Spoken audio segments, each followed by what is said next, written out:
حسبنا اللہ و نعم الوکیل نعم المولا و نعم النصیر بسم اللہ الرحمن الرحیم الحمدللہ وکفا وسلام علی عبادہ الذین اصطفیٰ ثم الصلاۃ والسلام والتحیۃ والاکرام علی سید اسلم ما فی الوجود سر اللہ فی کل موجود نقطۃ دائرۃ الوجود صاحب لواء الحمد والمقام المحمود النبی المؤید المصطفى الامجد سیدنا و مولانا بالقاسم محمد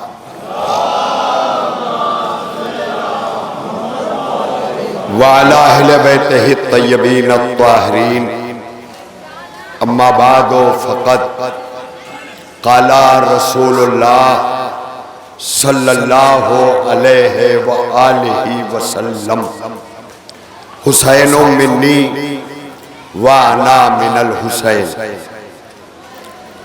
ماتمداران شہیدان کربلا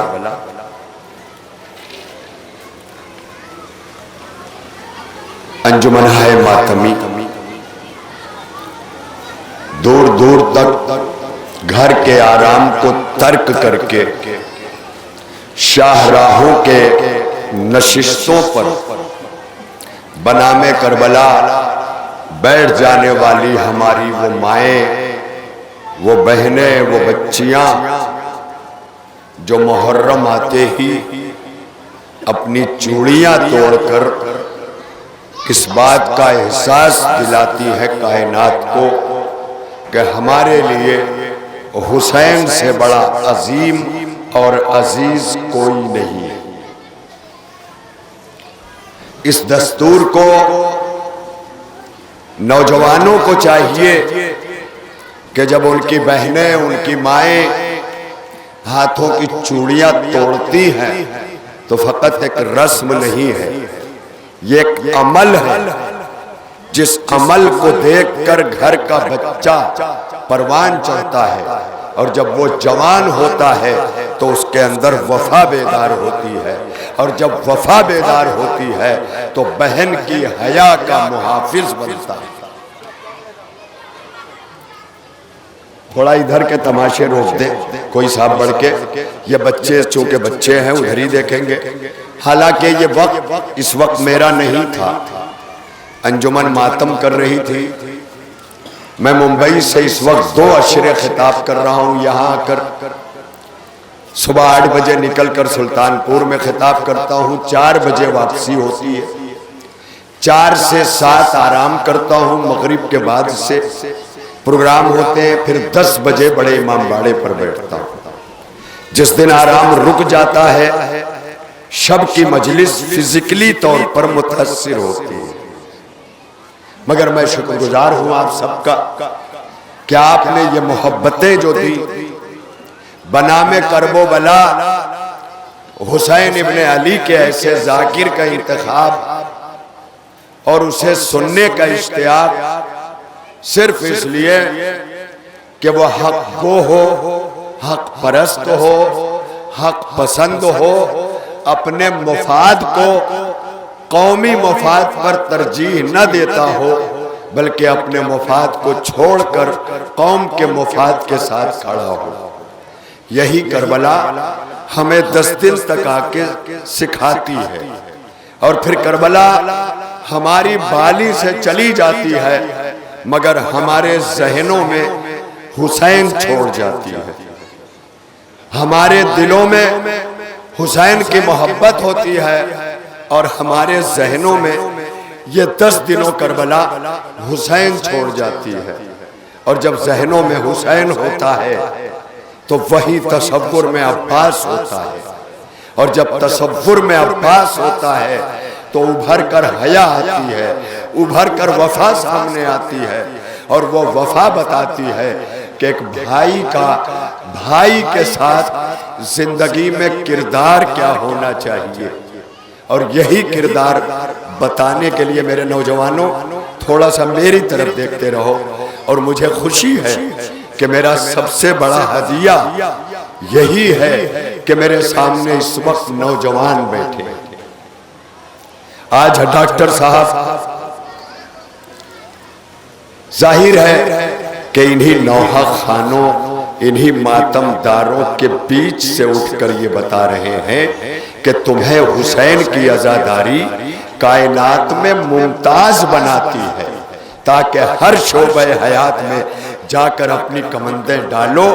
دنیا یہ نہ کہہ سکے کہ یہ مزدوروں کا جلوس ہے، بلکہ دنیا یہ کہے کائنات کے ان عظیم شخصیتوں کا جلوس ہے جس کے علم کو اٹھانے کے لیے عظمت کی ضرورت ہوا کرتی.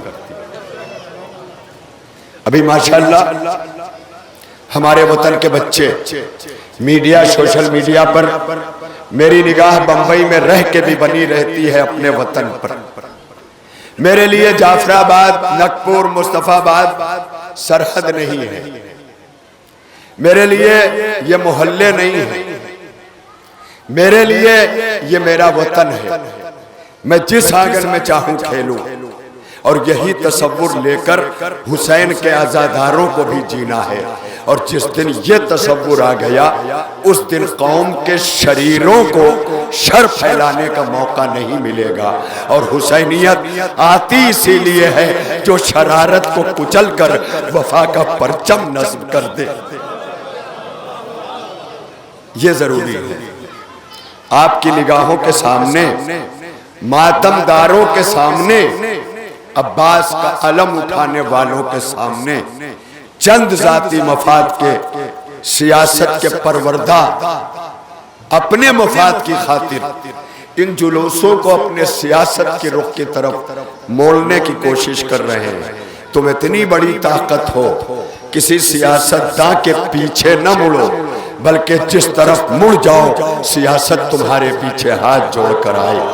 اور جس دن تمہارے اندر یہ عزم پیدا ہو جائے گا، یہ نگپور کا روڈ ہی نہیں، تمہارے وجود کی ہر ضرورت پورا کرنے کے لیے یہ مجبور ہو جائے گا.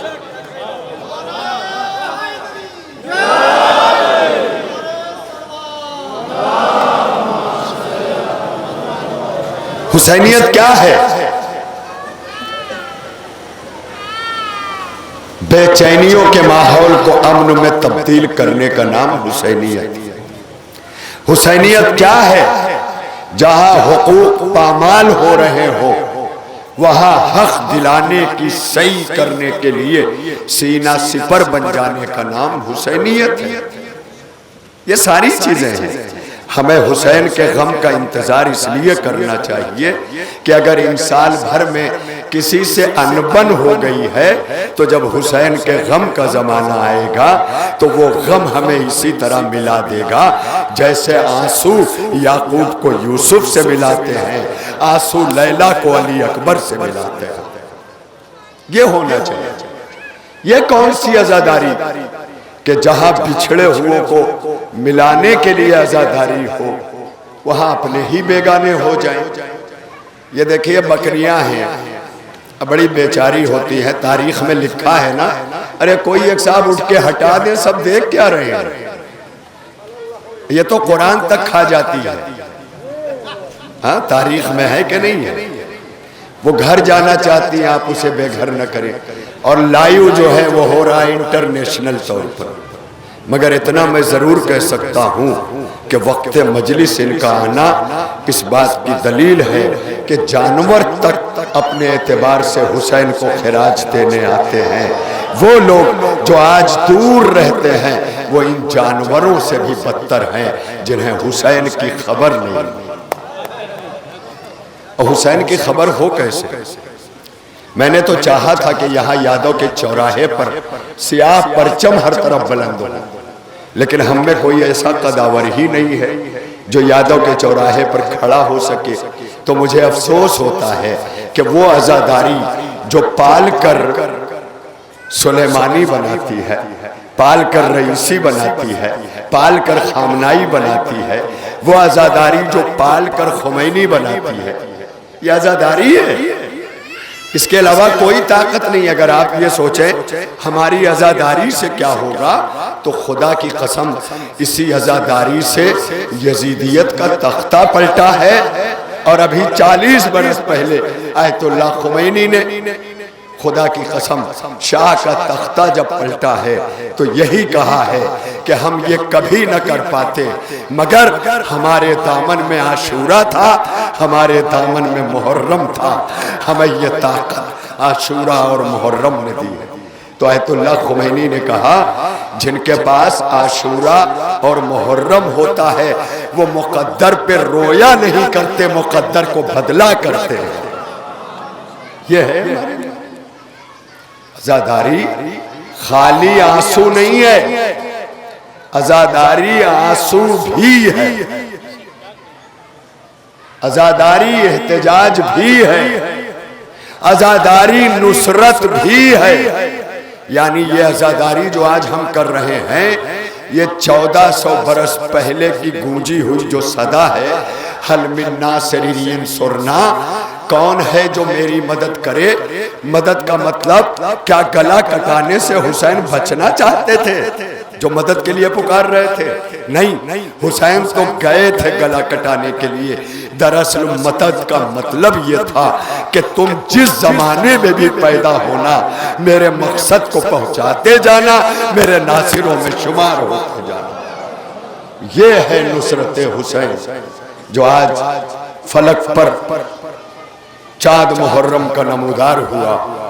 اور آج اس محلے میں اب تھوڑا سا سن لے, زیادہ نہیں بولوں گا کیونکہ اپنا معروضہ پہلے عرض کر چکا ہوں اور راستوں میں یہ سلسلے رہیں گے. عزاداری ہمیں یہی تو سکھاتی ہے کہ ہم اس سید سجاد کے راستے پہ بیٹھے ہوئے ہیں, چل رہے ہیں. جو سید سجاد اگر سجدے میں سر رکھ دے اور بیٹا کنویں میں چلا جائے تو احساس تک نہ ہو, لیکن جب سجدے سے سر اٹھائے تو بیٹے کو کنویں کا پانی واپس کر دے. یہ کیوں ہے؟ یہ راستے ہمارے لیے رہیں گے. جب اہل حرم کا قافلہ جا رہا تھا تو تماشائی آتے تھے, دف بجاتے تھے, اچھلتے تھے. بچوں کی جو عادت رہتی ہے یہ کام کرتے تھے. اپنے بچوں کو محلے میں کسی کا تماشا نہ بنانے دو. ہاں بیٹا, جو باپ ہیں اور جو یہاں بیٹھے ہیں یہ مستقبل کے باپ ہیں.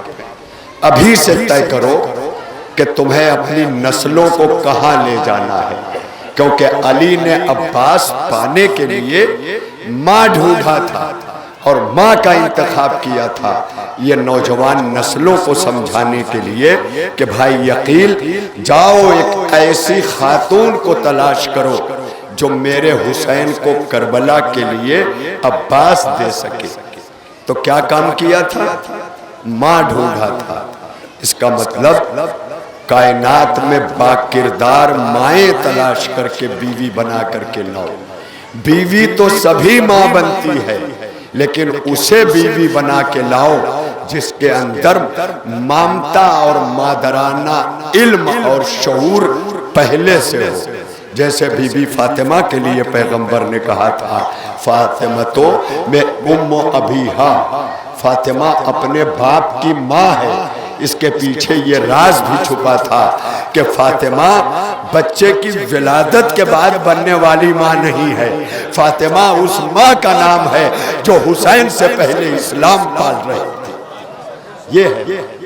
لہذا میری بچیوں, میری بہنوں کے لیے بھی پیغام ہے, اور جتنے باپ یہاں بیٹھے ہیں جو اپنی بیٹیاں ہائر ایجوکیشن میں پڑھا رہے ہیں, میں ان سے ہاتھ جوڑ کے کہتا ہوں اپنی بیٹیوں کو اور اعلیٰ تعلیم دو, مگر اس نیت کے ساتھ تعلیم نہ دلاؤ کہ یہ نوکری حاصل کرے گی اور کمائے گی, کیونکہ اسلام نے عورت کو نسل اور گھر سجانے کے لیے پڑھنے کا حکم دیا ہے اور مرد کو پتھروں کا جگر چیڑ کر روزی روٹی کمانے کا حکم دیا. آج اس سے گھر ٹوٹتے ہیں, گھر ٹوٹتے ہیں جناب. بچیوں کے ذہن میں خیال آتا ہے میں تو سیلف ڈیپینڈ ہوں. اسلام کہہ رہا ہے تمہارے اوپر نان نفقہ واجب نہیں ہے. تم پڑھو، پڑھائی کرو میری بچیوں، تمہاری پڑھائی نسلوں کو کمال تک لے جائے گی، کیونکہ مرد کی پڑھائی فرد کی پڑھائی ہے، عورت کی پڑھائی نسل کی پڑھائی ہے۔ انہیں پڑھاؤ لیکن نوکریوں کے لیے نہیں، انہیں اللہ نے نازک بنایا ہے، انہیں گھر میں رہ کر تمہاری نسلوں کی حفاظت کا کام دیا، اور جب ایسی مائیں نسلوں کی حفاظت کرتی ہیں تب ان کی آغوشوں سے جو بچے پیدا ہوتے ہیں انہیں عزادار کہا جاتا ہے۔ اور عزادار وہ ہے کہ میں آپ کی خدمت میں عرض کر دوں، اللہ نے پوری انسانیت سے چن کر مسلمان بنایا، جب مسلمانوں سے چنا تو صاحب ایمان بنایا، صاحبان ایمان سے چنا تو حسین کا عزادار بنایا۔ اتنے چننے اور انتخاب کے بعد حسین کا عزادار بنتا ہے۔ تعزیہ دار سب ہیں، آپ کو بڑی درگاہ میں کلمہ نہ پڑھنے والے بھی تعزیہ ہاتھ میں اٹھائے آپ کے پیچھے دکھائی دیں گے۔ وہ کون ہیں؟ وہ تعزیہ دار ہیں۔ آپ کون ہیں؟ آپ عزادار ہیں۔ دونوں میں فرق کیا ہے؟ کہا دین، شریعت، عمل سب کچھ بھول کر خالی تعزیہ اٹھانے والے کو تعزیہ دار کہتے ہیں، اور ایمان و عمل سب کی راہوں پہ چل کر حسین کا ماتم کرنے والے کو عزادار کہتے ہیں۔ یہ ہے عزادار۔ بس میری تقریر تمام ہو گئی۔ مجھے نہیں پتا یہاں انتظامیہ کون ہے، لیکن جب اشتہار مشتہر ہوا تو میرے کلاس میٹ، میرے ہم جماعت مولانا زیارت حسین صاحب، جو پہلی بار ہم لوگوں نے جلال پور سے لکھنؤ جامعۃ التبلیغ کا سفر کیا تھا، اور اس وقت کے بیچ میں مولانا زیارت صاحب بھی میرے ساتھ تھے، ان کا نام دیکھنے کے بعد میں زیادہ جو ہے وہ متاثر ہوا، اور اپنے آپ کو میں نے آمادہ کیا کہ آپ سے چند لمحے روبرو ہو جاؤں۔ حالانکہ ایک بہت بڑی تعداد میرے وطن کی مجھے بمبئی میں دیکھتی ہے، سنتی ہے، ایکٹیویٹیز دیکھتی ہے، لیکن میں یہاں اس لیے آیا ہوں کہ جو پیغام میں اپنے نوجوانوں کو دے سکتا ہوں وہ باہر سے آنے والا نہیں دے سکتا، اس لیے کہ آج جس آنگن میں آپ کھیل رہے ہیں میں اس آنگن میں کھیل چکا ہوں، آپ جس معاشرے میں رہ رہے ہیں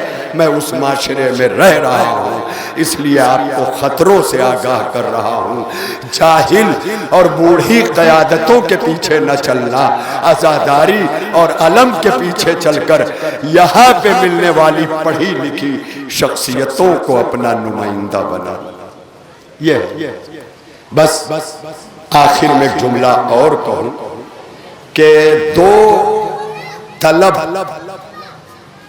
یعنی دو مانگ کائنات اور تاریخ میں آدم و عالم کی ایسی ملتی ہے کہ جو اللہ سے بھی بے نیاز ہو کے جیے ہیں، ایک علی ایک بطول، ایک علی ایک بطول۔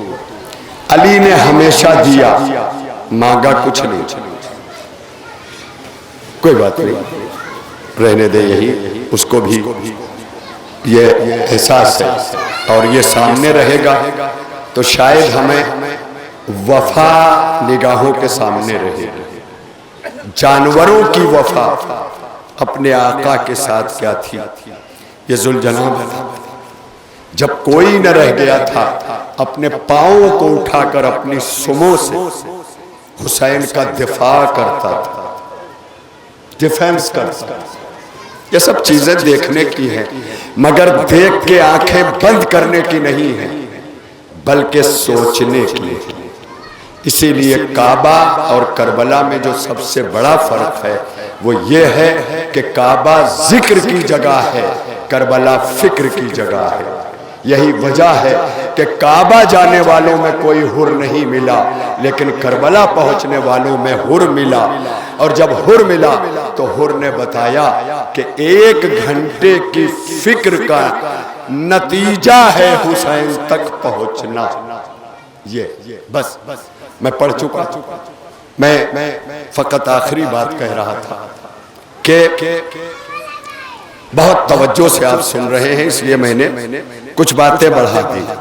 آپ کی توجہات نہ ہوتی تو میں اپنے کو صرف نہ کرتا، لیکن میں شکر گزار ہوں اپنے مولا کے عزاداروں کا، جس نے اپنے آقا کے ذاکر کو اتنا موقع دیا، اور آتے ہی جو عزتیں ملتی ہیں فقط اس لیے کہ ہم ان کا ذکر کرتے ہیں.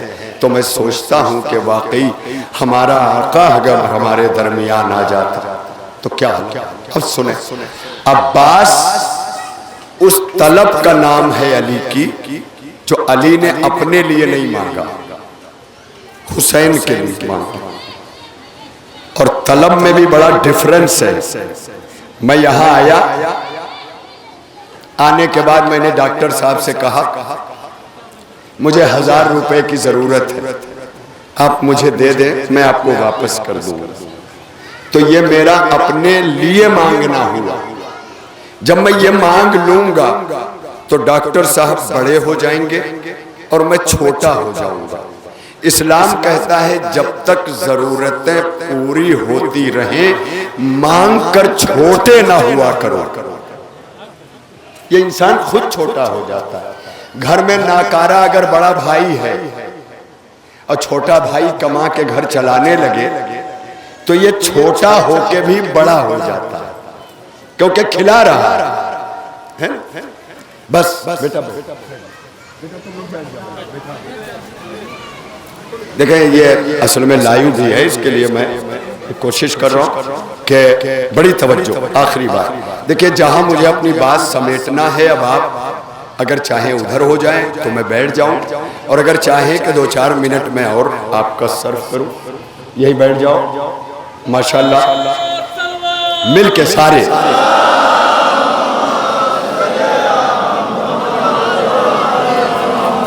اچھا، اگر رمضان بہار قرآن کا زمانہ ہے کہ قرآن اس زمانے میں آیا تو رمضان کو کیا کہا جاتا ہے؟ بہار قرآن. جب بہار قرآن کا زمانہ ہوتا ہے، ایک آیت پڑھو 70 آیت کے برابر ثواب، ایک قرآن پڑھو 70 قرآن کے برابر. تو یہ بہار عزاداری کا زمانہ ہے. جب اس میں ایک آنسو بہتا ہے تو 70 آنسوؤں کا ثواب ملتا ہے. یہ ہے ایام عزا، بہار عزا. اب میں جملہ کہوں، میں نے ڈاکٹر صاحب سے خود مانگا تو میں چھوٹا ہوا، لیکن اچانک کسی کو بلایا. میں نے کہا ڈاکٹر صاحب یہ بہت پریشان ہے، بہت زیادہ اس کے افاقے ہو رہے ہیں، آپ سے گزارش ہے کہ اسے 1000 روپے دے دے.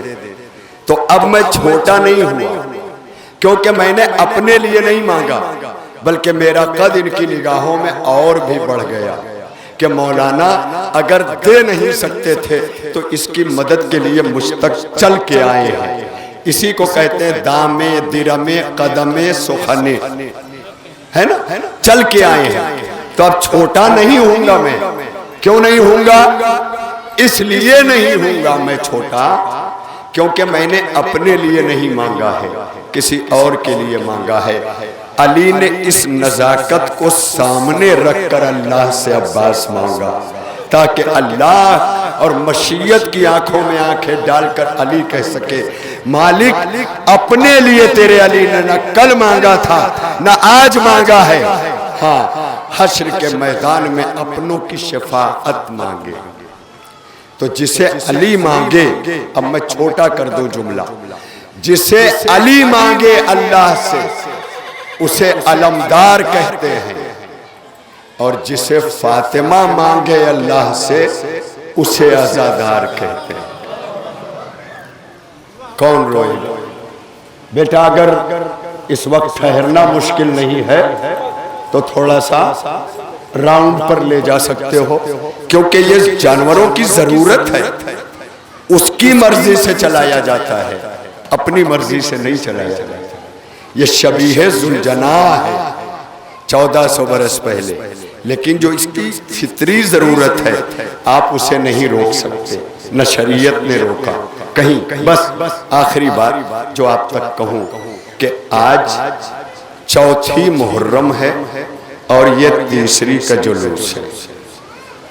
ہمارے یہاں سارے جلوس اسی طرح ہے، دوسری کا تیسری کو، تیسری کا چوتھی کو، چوتھی کا پانچویں کو۔ اس کے پیچھے بزرگوں نے کوئی راز ضرور پوشیدہ کیا جو انشاءاللہ اہل وطن اس پر غور کرے۔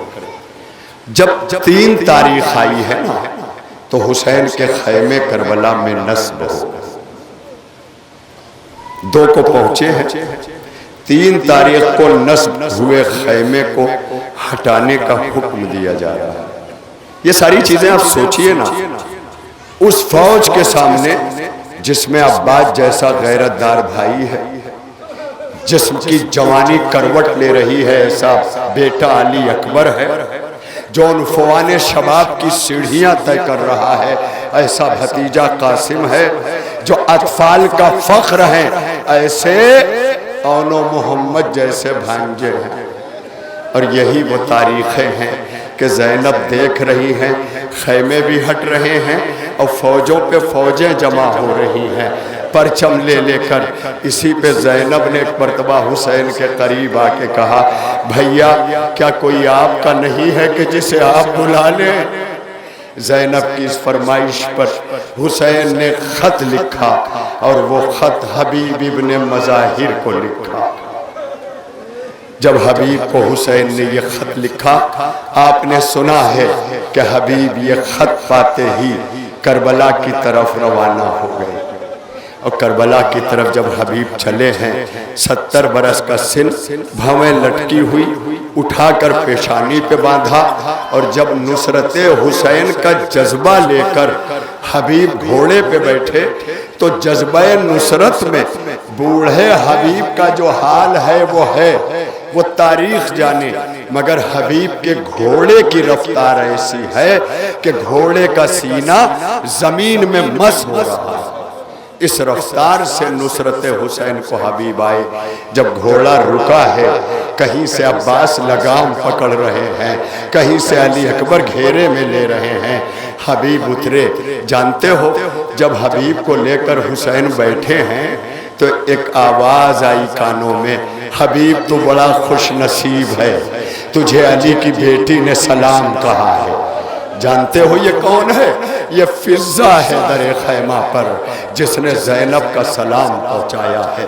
سوچو وہ کتنی عظیم ہستی ہوگی حبیب کی کہ جسے فاطمہ کی آغوش کی پالی زینب، چادر تطہیر کے سائے میں پروان چڑھی زینب، علی کی لاڈلی زینب، مصطفیٰ کی شہزادی زینب، جبریل کی خزادی زینب سلام کہہ رہی ہے۔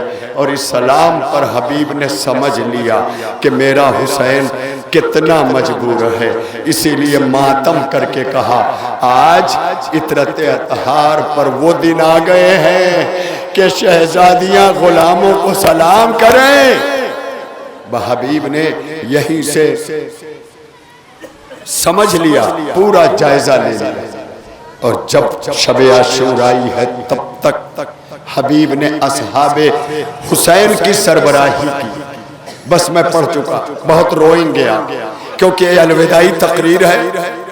ماتم کرتے کرتے آنکھیں بھری ہوئی تھیں آپ کی، کیونکہ جب ماتم ہوتا ہے تو دل کی کیفیات ابھرتی ہے، وہ آنسوؤں کی فرات بن کر کے آ کے آنکھوں میں ٹھہر جاتی ہے۔ اس لیے الوداعی منزل میں کیونکہ ہم نے ذوالجناح پر مالی کے پھول چڑھا دیے ہیں، اب فاطمہ کے رومال کی باری ہے، ہمیں وہ آنسو دینے ہیں جو کمر پہ ہاتھ رکھے، ہاتھوں میں عصا لیے حسین کی دکھیاری ماں جس نے چکیاں پیس کے پالا تھا، وہ ماں آئی ہے، اب اسے آنسو دینا ہے۔ ارباب ازا تاریخ کہتی ہے کہ جب حبیب ابن مظاہر نے کربلا میں جان دے دی تو علی کی بیٹی زینب نے بھائی کہہ کے مخاطب کیا تھا، اور جب سر سے ردا چھنی تو آواز دی تھی، بھیا حبیب تیرے گھر کے قریب علی کی بیٹی بے مخنہ و چادر ہو گئی۔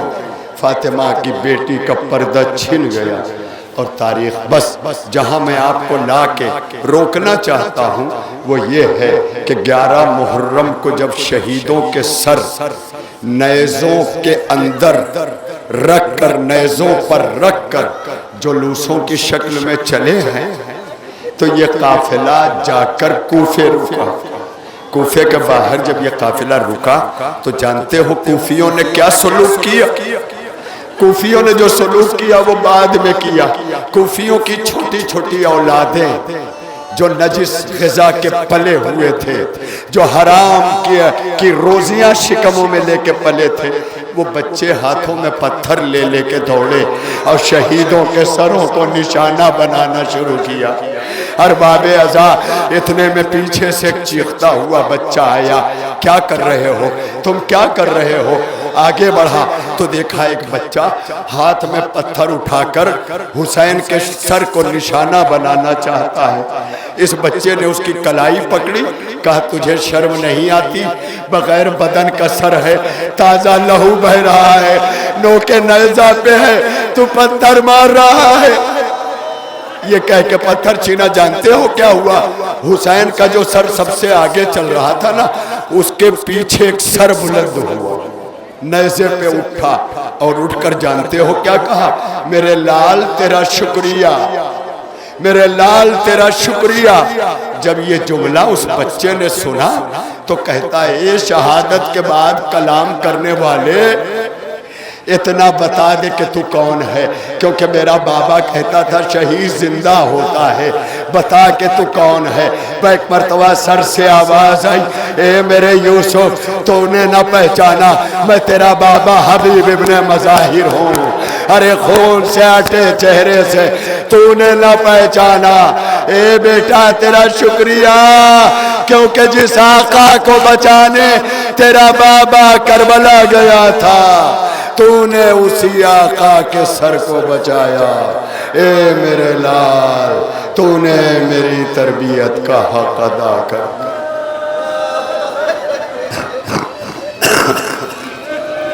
لعنت اللہ علی القوم الظالمین وسیعلم الذین ظلموا ایام منقلب ینقلبون۔